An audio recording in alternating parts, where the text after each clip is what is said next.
When it got dark in the evening, we had gotten like halfway. That's when I felt like the first drop of water. A second later, it was pouring down. It was like a wall of water, of rain just coming down. And the one thing you don't want when you're pouring concrete is rain.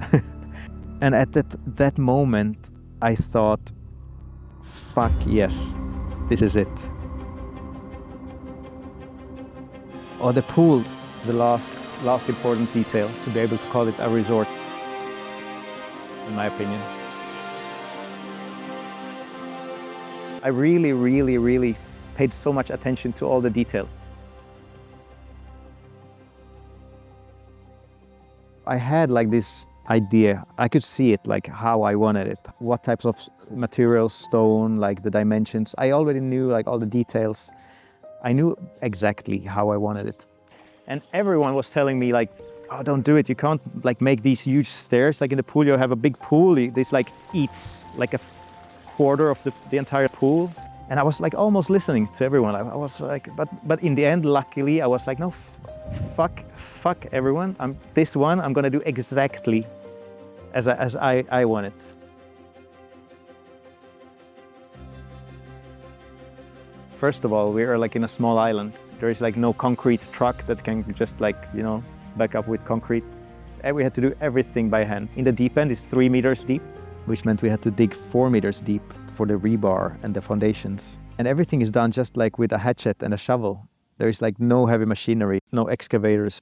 Everything had to be done by hand.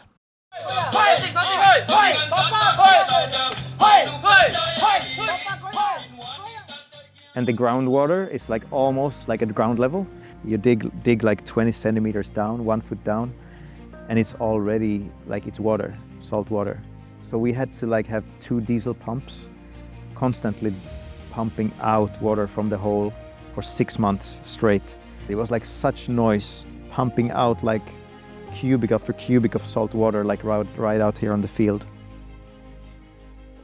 And we were getting closer to the monsoon, the rainy season, and nobody in their sane mind starts building a swimming pool in the monsoon season.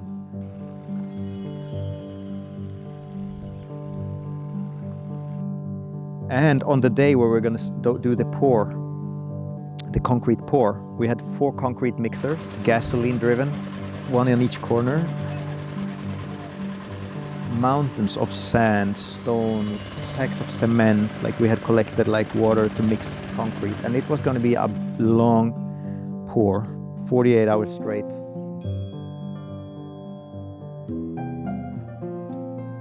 And everything was prepared, we had like, everything was held up with bamboo, like the plywood sheets, the rebar was tied underneath. So we started pouring. Everything was going super well. And we worked the whole day. We had a big team of like 35 people, the 2 diesel pumps going, 4 concrete mixers rolling. At night, I felt the first drop. A second later, it was pouring down, like a wall of water, of rain just coming down. And the one thing you don't want when you're pouring concrete is rain. Kind of insane because it was dark.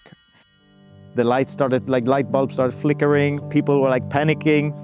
There were like electricity, and you couldn't hear anything. People were screaming because the 2 diesel pumps and 4 like gasoline-driven concrete mixers going, like it was so loud you couldn't hear anything, and the rain pouring down. The main builder, like the site manager, that was like enough. He had worked so hard to prepare this thing, so he fainted. He just fell, he just fainted. We had to carry him inside, and then he was gone for the rest of the build. And I had to take command. I had to try to direct it, move the pumps. I stepped on like a rusty nail through my foot, and I was down in that hole, like 4 meter deep hole, trying to like drain in the rain. And it was dark. It was the middle of the night, and everything was almost going to hell. There was like so much electricity and sparks because of the the rain and the water, and I was looking up at the sky, feeling like the rain pouring down. And at that moment, I thought, fuck yes, this is it. This is exactly what I've been asking for. Like this crazy adventure, like this journey, like this is it. this is exactly what I all those years like was asking for.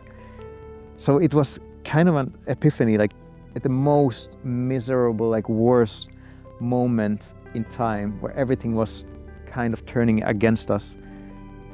I was just so happy and grateful, for all of this,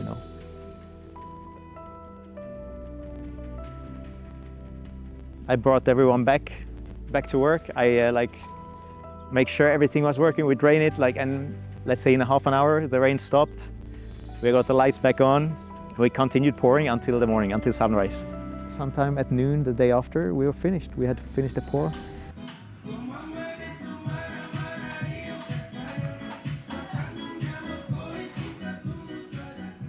Everyone was completely destroyed. The skin was had big bladders and bloody from concrete from work. And we just, I think everyone was sick for 2 weeks after that. It was such a heavy work. But we finished the pool, in a small island. Yeah.